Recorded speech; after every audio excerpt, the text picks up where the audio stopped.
Good morning class, please pay attention. Deshpande chemistry classes में मैं अभिजीत देशपांडे आप सबका स्वागत करता हूं।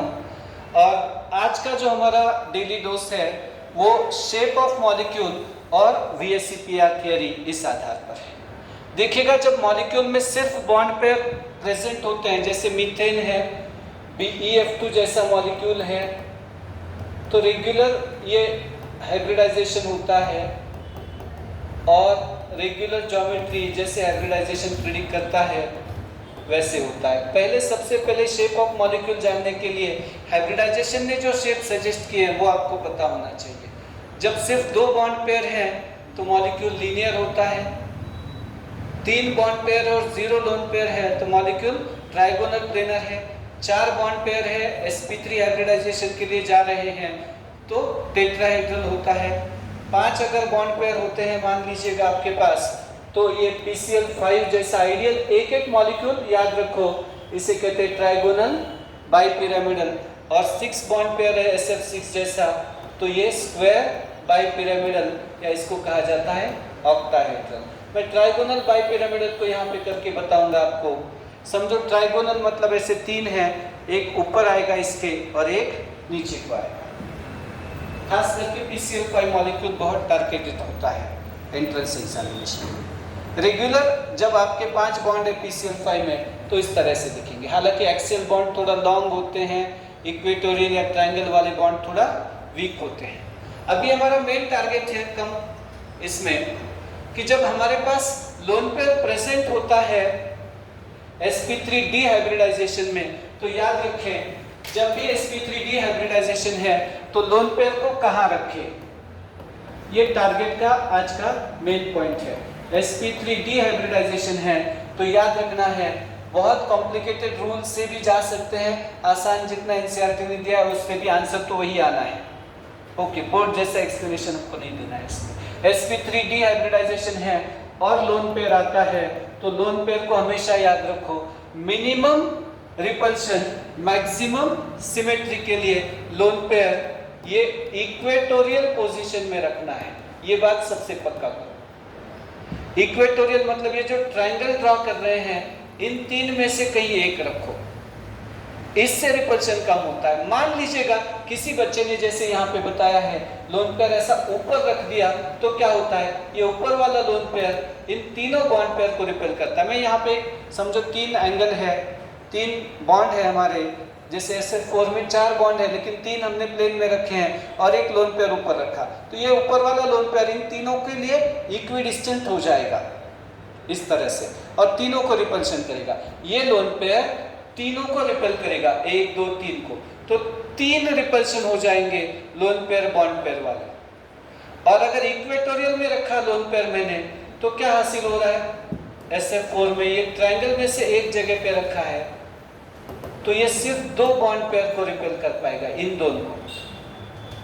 मतलब लोन पेयर को जब आप इक्वेटोरियल में रखते हो ऐसे तो ये एक्सियल तो दूर चले जाते हैं, वो परपेंडिकुलर टू द प्लेन है, उनको रिपल्शन नहीं हो रहा है। लेकिन जब लोन पेयर इक्वेटोरियल है तो 2 बॉन्ड पेयर को रिपेल कर रहा है, एक्सियल में है लोन पेयर तो वो ज़्यादा स्पेस ऑक्यूपाई कर लेता है और ऐसे समय पे तीनों बॉन्ड पेयर को उससे परेशानी होती है। इन शॉर्ट, जब आपका हाइब्रिडाइजेशन sp3 है तो लोन पेयर कहाँ रखना है, इक्वेटोरियल में रखना है, या ट्रायंगल जो 3 बॉन्ड हम बनाते हैं उसमें रखना है। और आगे चलते, अगर आपका हाइब्रिडाइजेशन समझो ऑक्टाहेड्रल हाइब्रिडाइजेशन हमने बताया है, समझो sp3d में भी 2 लोन पेयर आते हैं तो दोनों लोन पेयर को आपको एक्सियल में नहीं रखना है, किसी भी को भी एक्सियल में नहीं रखना है। sp3d में जितने भी लोन पेयर आएंगे वो हमेशा इक्वेटोरियल में रखेंगे, चाहे 2 लोन पेयर आए चाहे 3 लोन पेयर आए, sp3d में लोन पेयर को कहाँ रखना है, इक्वेटोरियल में। हालांकि इसको ब्रेंट रूल देके वगैरह एक्सप्लेन किया जा सकता है एडवांस लेवल पे, उसका अलग वीडियो होगा, लेकिन अभी के लिए इतना याद रख सकते हैं आप लोग, इक्वेटोरियल पोजीशन में लोन पेयर को रखना है। एक रहा तो भी, 2 रहे तो भी इक्वेटोरियल, मतलब ये ट्रायंगल बनाया इसमें से कहीं, ये ऊपर वाले एक्सियल है, ऊपर नीचे वाले, यहाँ नहीं रखना है लोन पेयर। ओके, और जब आपका ऑक्टाहेड्रल मॉलिक्यूल होगा इस तरह से sp3d 2 हाइब्रिडाइजेशन में, अब लोन पेयर को ये स्क्वायर के प्लेन के बाहर रखना है, ऊपर रखो नीचे रखो, इसको एक्सेल में रखो, तो याद रखें। अब क्वालिटी क्वेश्चन की तरफ चलते हैं विदाउट पासिंग आवर टाइम। तो ये तय हो गया कि sp3d में लोन पेयर को इक्वेटोरियल में और sp3d2 में लोन पेयर को एक्सियल में, ऊपर नीचे, sp3d2 में एक्सियल में और sp3d में ट्रायंगुलर प्लेनर इक्वेटोरियल पोजीशन में, याद रखना। चलिए कुछ क्वेश्चन से PYQs हैं, अच्छे क्वालिटी के हैं। सबसे पहले आज का टारगेट सिर्फ शेप के लिए है, बॉन्ड एंगल के लिए नहीं है, अच्छी क्वालिटी के क्वेश्चन है, इसके बाहर हमको कुछ करने की आवश्यकता नहीं पड़ेगी शेप ऑफ मॉलिक्यूल के लिए। NH3 आप जानते हैं अमोनिया, ये रेगुलर sp3 मतलब sp3 हाइब्रिडाइजेशन वाला सिंपलेस्ट एग्जांपल है। नाइट्रोजन के पास 5 इलेक्ट्रॉन होते हैं, 3 अगर बॉन्ड में यूज किए इसने तो क्या रहेगा, एक लोन पेयर। ज्योमेट्री पूछते थे या फिर हम लोगों को अरेंजमेंट ऑफ इलेक्ट्रॉन पेयर पूछते थे तो टेट्राहेड्रल बोल सकते थे या डिस्टॉर्टेड, लेकिन अभी शेप पूछा है तो यहाँ पे तो ऊपर कुछ नहीं है, तो ये पिरामिड जैसा आएगा। दिस इज ट्राइगोनल पिरामिडल, याद रखें। तो ammonia is trigonal pyramid. Next आता है BrF5। अब BrF5 की जहाँ तक बात होती है, bromine is a halogen, it has 7 electrons, F5 मतलब 5 आपने यूज कर लिया, तो BrF5 में 5 तो आपने इलेक्ट्रॉन यूज कर लिया, एक लोन पेयर बचता है, टोटल 6 पेयर होते हैं। तो sp3d2 हाइब्रिडाइजेशन होता है 6 के लिए, और sp3d2 को हमने बताया एक स्क्वायर ड्रॉ करो, इसके लिए 6 डायरेक्शन में जाओ लेकिन एक डायरेक्शन में लोन पेयर रखो, तो इसको कहा जाएगा square pyramidal. This is called as square pyramidal. तो याद रखो, मतलब BrF5 का शेप होगा square pyramidal. PCl5 regular hybridisation है, इसमें लोन पेयर नहीं है, 5 इलेक्ट्रॉन होते हैं फास्फोरस के पास, पांचों बॉन्ड में यूज कर लिया आपने, तो PCl5 का शेप कैसे आया हमने देखा है, trigonal pyramidal, PCl5। Okay, methane is tetrahedral, तो आपको जो भी मैच बनता है देख लीजिएगा। Okay, methane is tetrahedral, PCl5 is trigonal bipyramidal, then BrF5 is square pyramid and ammonia is tetrahedral. Okay, ammonia is very sorry trigonal, क्या बनता है हमारे पास, मीथेन टेट्राहेड्रल की तरफ गया है, अमोनिया क्या है बेटा, ट्राइगोनल पिरामिडल या सिंपली पिरामिडल भी बोल सकते हैं। आराम से देखिए, कोई कठिन बात नहीं है। देखिए नेक्स्ट वन, ये रेगुलर क्वेश्चन है, sp3 हाइब्रिडाइजेशन है तो हम लोग टेट्राहेड्रल में जाते हैं, dsp2 है तो स्क्वायर प्लेनर ज्योमेट्री होता है, sp3d है तो ट्राइगोनल बाइपिरामिडल ज्योमेट्री है, और sp3d2 है तो ऑक्टाहेड्रल ज्योमेट्री है। dsp2 का आप स्क्वायर प्लेनर में जा सकता है, sp3 के लिए टेट्राहेड्रल रेगुलर है। जो भी मैच बनता है 2024 का PYQ क्वेश्चन है, NCERT बेस्ड है सीधा। चलिए नेक्स्ट वन, अब धीरे धीरे धीरे आपको सोचना होगा, एक एक करके लेवल हमारा बढ़ते जा रहा है। SF4 मॉलिक्यूल, कोई कठिन काम नहीं है।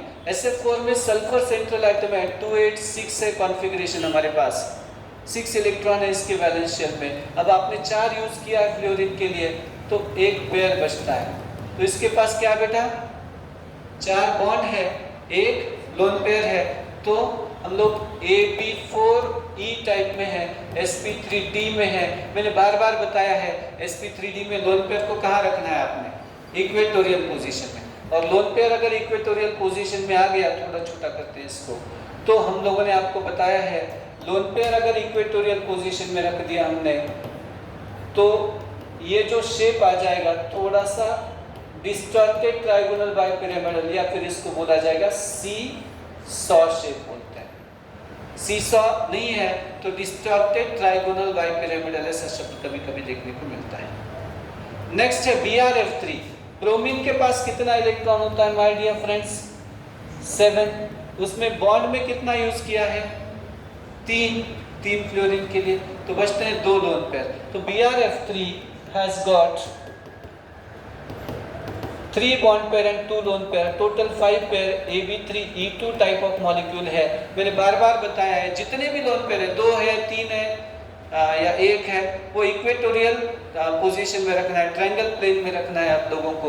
तो BrF3 में दोनों लोन पेयर आपको ऐसे ट्रायंगल वाइज में रखना है और ये अब टी बोला जाता है, ऐसे टी देखने को मिलेगा आपको, बेंट टी शेप हो जाता है BrF3 का। BrO3 में याद रखना है आप लोगों ने, मैं इसको इरेज करता हूँ, बाद में आप स्क्रीनशॉट ले लेना। ओके, BrO3 में मैंने बार बार बताया ब्रोमीन के पास कितना इलेक्ट्रॉन होता है, 7, और एक एक्सेप्ट करा तो कितने हो गया, 8 इलेक्ट्रॉन है। तीनों ऑक्सीजन को, मतलब आप लोगों को क्या सोचना है बेटा, double bond O, double bond O, O minus, इस तरह से। ब्रोमीन ने अब आप लोगों को ये सोचना है बेटा कि कितना इलेक्ट्रॉन यूज किया है, 5, लेकिन एक एक्सेप्ट भी करा है 8 में से। ओके, मतलब BrO3 माइनस, इसके पास 8 इलेक्ट्रॉन थे। अब हम लोगों को स्ट्रक्चर देना है BrO3 माइनस का, 7 इलेक्ट्रॉन थे, उसमें से उसने 5 यूज किया है, 2 बचते हैं। BrO3 माइनस में आपको एक लोन पेयर जरूर देने आएगा, इसमें there will be 1 lone pair.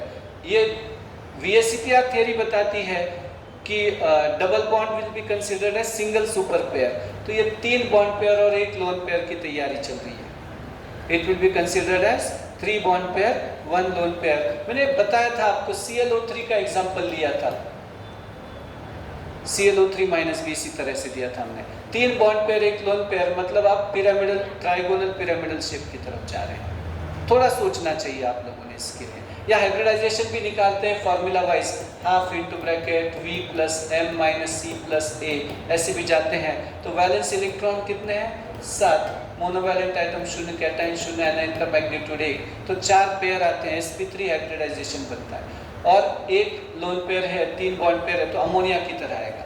Ammonia मतलब ये इसका जो पेयर है BrO3 का, ये पिरामिडल की तरफ चलेगा।